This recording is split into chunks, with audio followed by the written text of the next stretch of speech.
നമുക്ക് ഈ ചെമ്മീൻ പൊരിച്ച ചട്ടി കണ്ടല്ലോ, ഇതിലൊരൽപ്പം ചോറിട്ട് നമുക്കിന്ന് ചട്ടിച്ചോറ് കഴിക്കാം.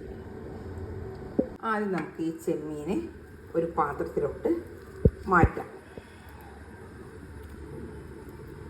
ചെമ്മീനൊക്കെ ഞാനൊരു പാത്രത്തിലോട്ട് മാറ്റിയിരിക്കുന്നു. ഇനി നമുക്ക് ഈ ചട്ടിയിലേക്ക് ഒരൽപ്പം ചോറിട്ട് കുഴച്ചെടുക്കാം. ചോറ് ഞാനിവിടെ ഇട്ടിട്ടുണ്ട്. ഇനി നമുക്ക് കൈ വെച്ച് ഇത് നന്നായിട്ട് കുഴച്ചെടുക്കാം.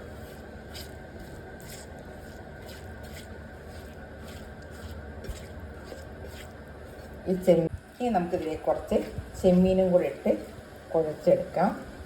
നോക്കൂ, അടിപൊളി ചെമ്മീൻ അടിപൊളിയായിട്ടുള്ള ചെമ്മീൻ ചട്ടിച്ചോറ് നമുക്കിവിടെ റെഡി ആയിട്ടുണ്ട്. ഇനി നമുക്ക് കഴിക്കാം. നമുക്കുള്ളത് മത്തനും പയറും കൂട്ടാനാണ്.